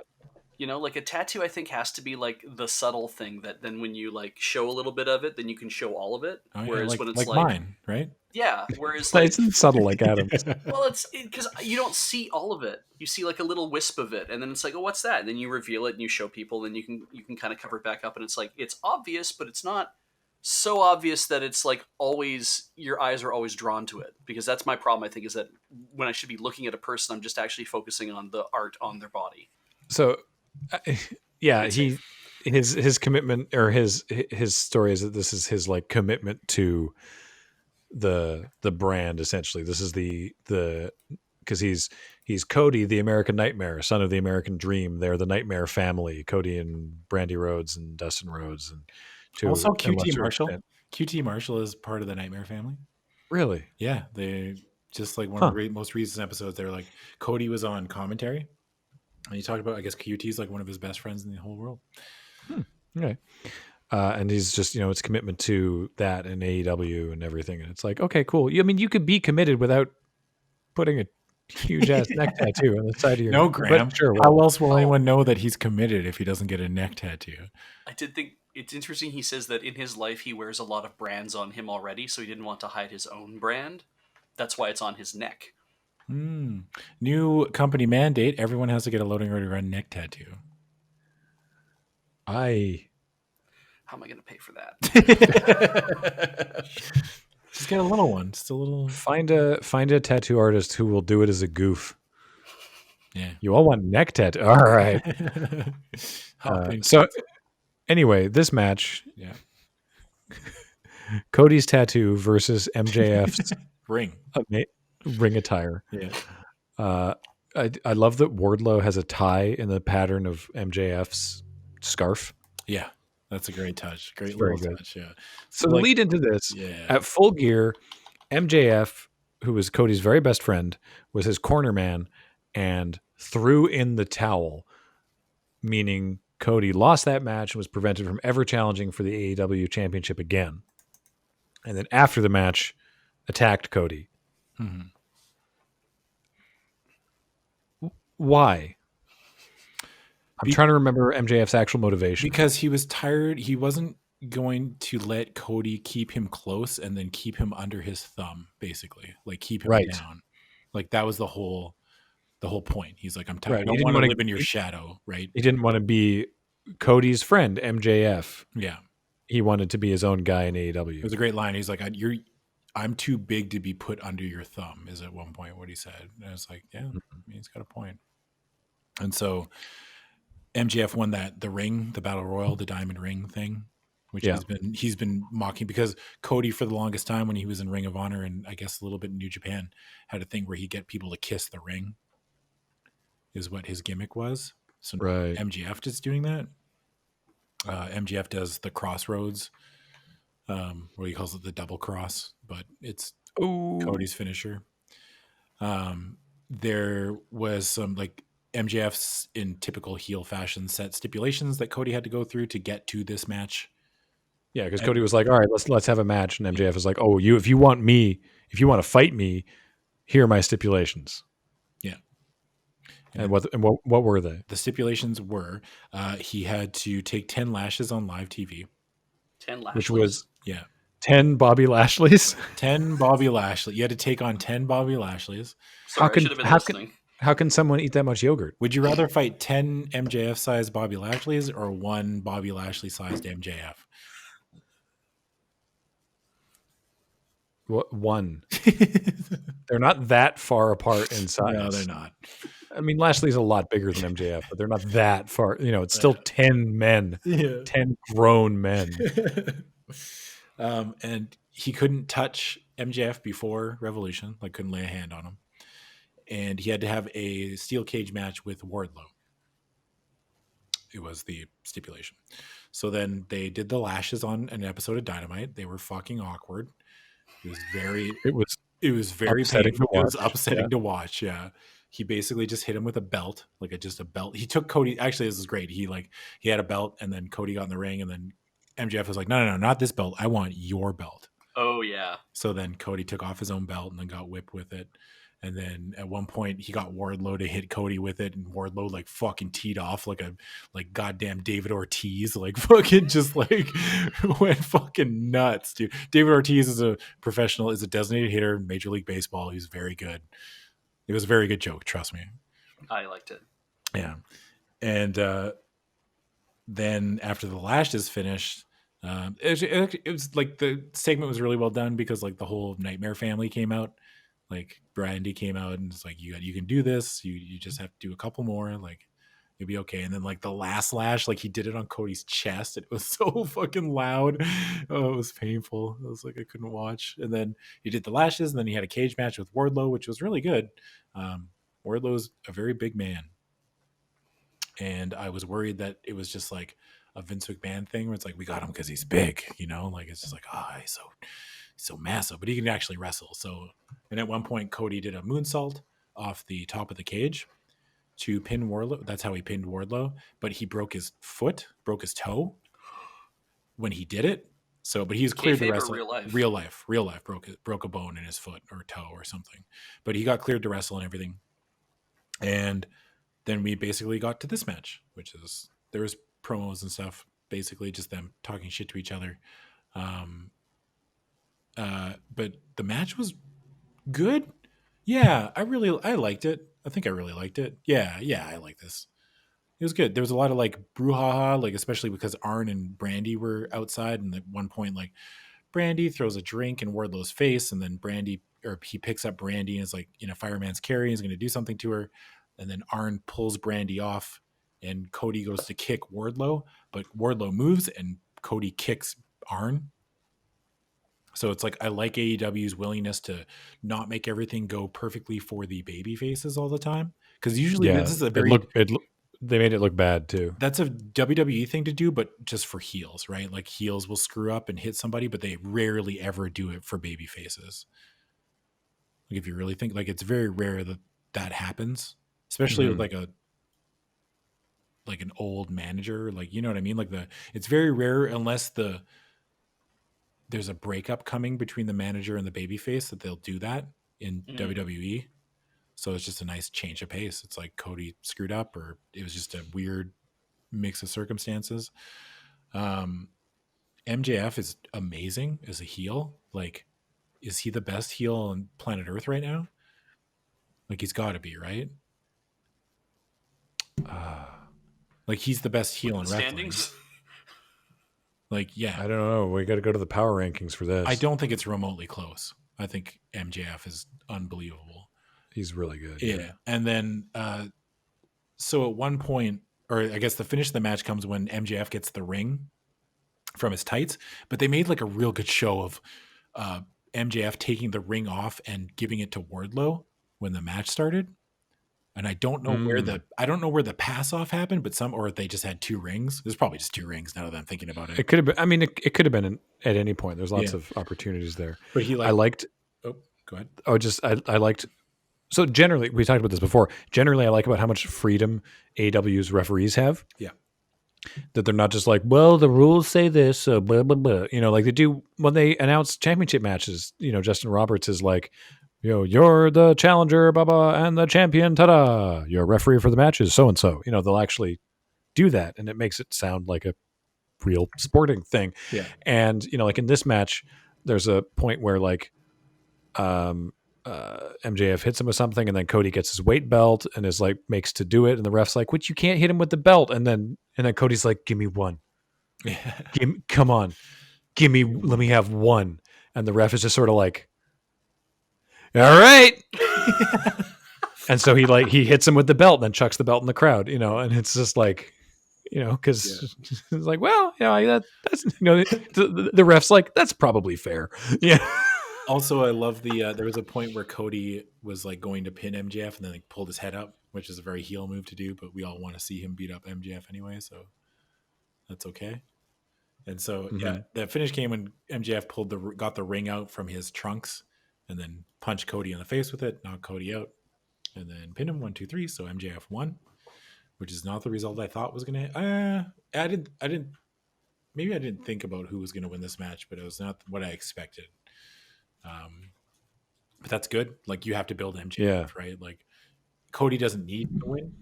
MJF needed the win. And it's not like Cody looked weak in this match. No. Which is like always a thing that we've hated on this show, right? Like looking weak or like, you know what I mean? Like, but again, all we've ever done is complain about how they don't take wins and losses seriously. And then AEW does. So, but you don't necessarily have to come out looking quote unquote weak or whatever from a loss, right? But I think Cody at this point in AEW is almost bulletproof as far as like the way people perceive him. Yeah. So I think he's going to be okay. Yeah. This was really good. And you know what was also really good? Surprisingly. What's that? This next match. Mm-hmm. Oh, yeah. I can't believe this match was 13 minutes long. Yeah. This is Pac versus Orange Cassidy. Yeah. It was unreal good. This was amazing. I adore the headcanon that Orange Cassidy is the most powerful being in AEW if he tries. Yeah. Where he's bothered to like, put in an effort. I also like because holding him back. Because this is the first time he's made his own ring entrance too. Because usually he's just accompanying the best friends. And so it's like now approaching the ring, accompanied by best friends, hailing from wherever at a weight of whatever is Orange Cassidy. No pulp. No pulp, dude. Freshly squeezed Orange Cassidy. I can't accurately describe how entertaining this match was, but like Pac is, I didn't expect that we'd get this out of Pac either. Like, well, what a good sport. Like, yeah, right. To make this work. Yeah. Was. But it's like this. This needs complete buy-in from everyone involved. Are you saying that from the angle of Pac, the way Pac's character is displayed on television, who's like this mean, nasty, very serious heel, and then he gets in this match with Orange Cassidy, who is this weird wrestling sloth. Yeah, and I just his willingness to like bend his character a little bit to make it work in the match. Yeah, it was really, really good. Yes, I loved everything about this. The flipping sequence that Cassidy did with his hands in his pockets the entire time. Yeah. The bit where he Orange Cassidy rolls out of lazily rolls out of the ring. So Pac goes around, picks him up, throws him back in the ring, and Orange Cassidy just keeps rolling back across the far side of the ring. Like a toddler would. Yeah. Yeah. So Pac goes around, picks him up, throws him back in the ring, and then runs around to the other side so that when Cassidy, predictably rolls to the other side, Pac's there waiting for him. And then Cassidy just gets this huge awkward grin on his face like, oh no, I've been found out. Yeah. It's genius, dude. He has a brilliant character. And I love it like when he like does the little kicks and the crowd screams. They're like, oh. Like, he puts his hand, he has like his hands in his pockets and he's like just tapping their shins with his feet. He's like lazily kind of kicking them, but the crowd like yells like he's super kicking them. And the crowd goes, oh, and then he does like the and then Pac did it back to him as well. Yeah, they were doing it back and forth, like just tapping each other. And the wrestler, like his opponent, sells those too, right? No, they just stand there. Oh, sweet! That's so good. Yeah, they just stand there, like, what? And they're looking. Usually, they're like looking around, like, why is everyone screaming? Like he's barely touching me. Yeah, it's so good. He also has the best selling T-shirt in the shop. Apparently, Orange Cassidy does. Nice. Yeah. So this was good. This is like kind of a coming out party for Orange Cassidy because he rarely gets to wrestle. Yeah, and the joke going in was like, are you going to try or not? Yeah, and he's like, maybe, or whatever it was. And then after the match, the commentary was like, well, I sure think he tried. Yeah. There's a brilliant, in one of the Empty Arena episodes of Dynamite, Orange Cassidy got put on commentary, but he just fell asleep. But it was pretty good. Yeah. I hadn't seen that. That's amazing. He's just laying there. Like, I think he's asleep. Like Taz was next to him. Like, I'm pretty sure he's asleep. Yeah, it's pretty good. Wow. Yeah.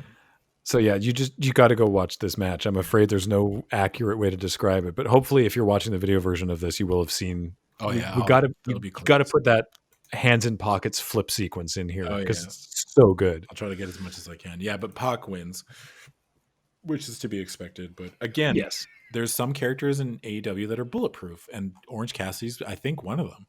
Yeah, like he can just lose. Like it's not a big deal. Well, it's one of those things where it's like there's no way to lose because it's like if Orange Cassidy loses, obviously Orange Cassidy is going to lose that match. Yeah. Look at him. Yeah. But if he wins, holy crap. So there's no downside. Yeah. And now, your main event. Hey, we made it. Jon Moxley challenging Chris Jericho for the AEW World Championship. Mm-hmm. The build-up holy moly was great, dude. So like the biggest thing was Chris Jericho stabbed Jon Moxley in the eye with a fucking shoulder spike. And yeah, that was weird. Took one of his eyes, and then in the build-up, Jon Moxley was trying to get revenge on the Inner Circle, like basically one at a time.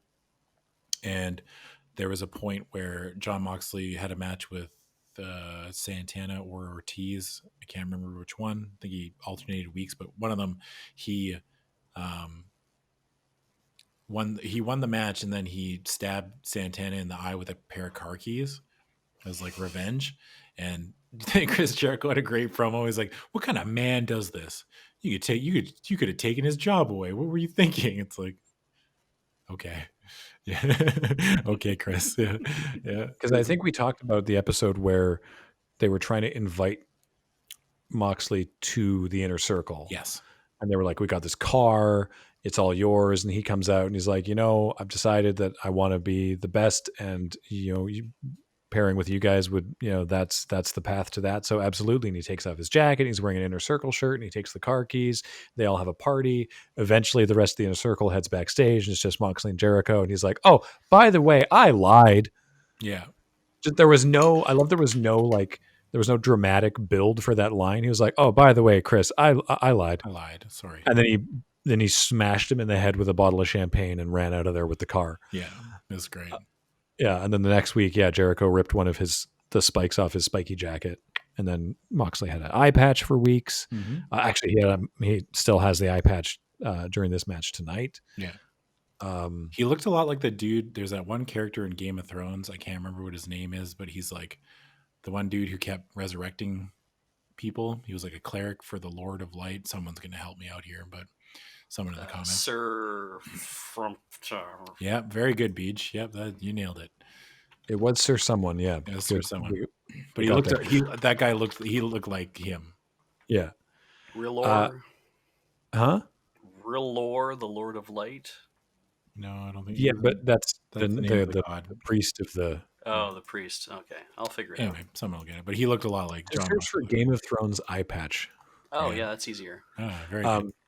So another thing, because we mentioned this earlier, the referees having freedom. So this was Aubrey Edwards reffing this, who's great. Mm-hmm. And so Jericho very quickly in this match brawls to the outside. Like they both brawl to the outside. They start going through the crowd and Jericho's trying to get himself disqualified. Yeah. And Aubrey Edwards is like, no, I like the fact that the referees aren't some sort of like strange alien beings that only operate on rules. Yeah. That the referees can be like, I am aware that you, an asshole, are trying to do something to make me disqualify you, and I'm not going to let you do that. Yeah. I'm not going to give you the easy way out. Is so good. Yeah. It's brilliant. Give me more of this, please. Yeah. Yeah. I don't know. The match was good. Chat. I liked it. Yeah, me too. Yeah. It certainly didn't get as like supremely violent as I thought that it might because of Moxley's reputation. But I think like they already had blood with MJF, so they weren't going to do blood again. Well, they had some blood. Like Moxley got a bloody face. Yeah. Oh yeah, he did. Yeah. Yeah, I guess it wasn't as supremely violent. I mean, our other example is Kenny Omega versus Jon Moxley, which was just like on a whole other level of violence that we're not used to seeing in mainstream wrestling. So, yeah, I thought the build to this was like excellent, right? Like as far as like the tired old trope of one man against a faction, the lone wolf, right? Yeah. But like Moxley's such an easily likable person, you know? Like it's easy just to be like to believe in him. Like I believe Jon Moxley the wrestler is not much different from Jon Moxley the person. He's so casual and just screws around. And there was actually, because did you see there was a clip from an episode of WWE Backstage, which of course Renee Young hosts, and there was a social distancing episode, and so it's Renee Young and Booker T and Xavier Woods, all three of them on their webcams recording the show remotely from their homes. Yeah. And Renee Young is married to Jon Moxley, who just like briefly appears in the background with their dog, just going like rah, rah, rah, and just like scaring Renee Young while she's on Fox. And she's just like, ah! Oh, that's funny as heck. Oh, yeah, that's good. Yeah. Anyway, it's a really good match. It's got a great sort of flow to it. I love this like commentary is excellent all night long. Yeah. But I love them pointing out that like he's trying to get himself disqualified and Aubrey's not allowing that to happen. Yeah. And eventually, Jon Moxley wins. Yes, he does.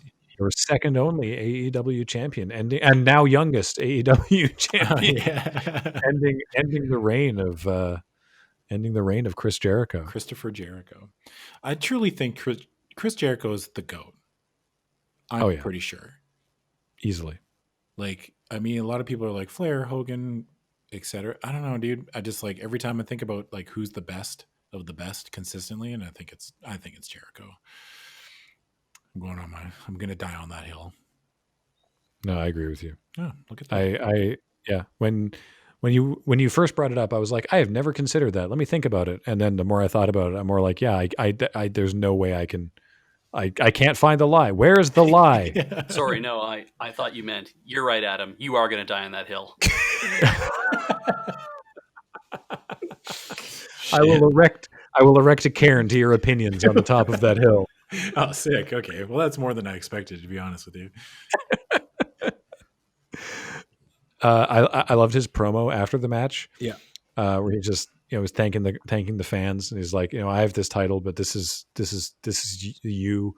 Thank you for being a part of this. This is all because of you guys. You make AEW. And then he just like stops and sort of catches his breath, and then sort of like looks around and soaking in the moment. And then they start playing his music because they think he's done. And he's like, hey, what the fuck? Yeah, that was pretty good. And then they cut his music and he finishes and he's like, anyway, cool. It's whiskey time. Let's go. Yeah. Yeah. This was great. And then this is a top to bottom stellar pay-per-view. And then since then, Dynamite has continued to be good. The empty arena shows, they've adapted supremely well to it. The Best Friends did a funny thing where they normally hug in the middle of the ring, but they gave themselves social distancing and booped elbows. Yeah. And Chris Jericho cut a promo on a drone. Yep. And also Matt Hardy teleported around, but they explained it in that the Vanguard one was projecting holograms of Matt Hardy. God, is there anything Vanguard 1 can't do? No, I don't think so. But yeah, Chris Jericho asked Vanguard 1 to join the Inner Circle. He what the hell is Vanguard 1? Oh, it's a DJI Phantom drone. Yeah. Did we talk about this and I've completely forgotten? Because now it's sounding familiar. We have talked about it before, but it was the pre-Beej era of Sidewalk Slam. Okay. Vanguard 1 broke up a pinfall once. Yep. Dude, Beej, strap the fuck in because you haven't been exposed to Matt Hardy yet. And this is gonna get fucking good. I was browsing the store just now because you said, "Oh, Orange Cassidy has the most popular shirt," and I'm like, I have to see what it is. And there's a parenthetical to this, which I'm not going to get into, but I did see Matt Hardy's All Delete Wrestling, and I'm like, I don't know what's going on. That's good, isn't it? We're gonna explain it, but we're just gonna do it piecemeal. Okay. Yeah, we'll bring you up to speed on Matt Hardy in future episodes. I think sounds great. You'll learn all about dilapidated boats and everything. Yeah, Skarsgård, the dilapidated boat. You're gonna learn about Vanguard 1. You're gonna learn about what's the name of the fucking gardener? I don't remember. I remember King Maxwell. Yeah, King Maxwell is his kid. Oh, yeah. God. The gardener is actually legit his father-in-law. The Lake of Rejuvenation. Yep. There's a lot going on. We'll come back to it. He's oh fuck, I can't remember the name of the god that inhabits his body, but that's who Matt believes. Right. Currently, he is just the vessel for Damascus. That's who he's the vessel for Damascus, who is a new being. Yes. Yeah. New being. Previously, the vessel known as Matt Hardy was inhabited by other entities from the Beyonds, but the seven gods. Yeah. Yeah, but this is, you know what, Beach, don't worry about it. Yeah. Okay, great. I just love how he go back to space. He uses and the way he talks is when he names people or when he uses people names, he reverses the order or calls them. Yeah, he just basically takes their name and reverse. So the Young Bucks, he calls the Bucks of Youth. The Bucks of Youth. Yeah, so he does stuff like that with his speech patterns, and it's just it just works, dude. You know how you say "Rock the Dwayne Johnson"? Yes, it's like that, but for everything. Yes. Okay. Yeah. I mean, I didn't even start that. I just love that people do that. Yeah, Rock the Dwayne Johnson. Anyway, so that's AEW and a little bit of preamble for WrestleMania, but we'll be back with a full WrestleMania episode as soon as we're able to. Obviously, it's been a weird time, and getting everything together for this episode has taken a little longer. But it feels weird doing this and being by myself, right? I know, right? It's I'm so used to just being in that room, so it's okay. We still got Beach a couple times. Yeah, we did. So that's good. But yeah, that's going to do it. Cause we gotta take off. If you want to hit me up on Twitter, please do that. I'm at Graham_LRR. Yeah. And you can find me at Wake Up Super. Beej is on Mastodon at Octodon.social. Yeah, correct. I did it. Sick, also at TuckSpeech if you want to use that on Twitter. Yeah. And this and everything we do is brought to you by you and your kind support of our Patreon at patreon.com/LoadingReadyRun. Thank you all so very, very much. We will talk to you again as soon as we can. Okay, bye. Okay, bye.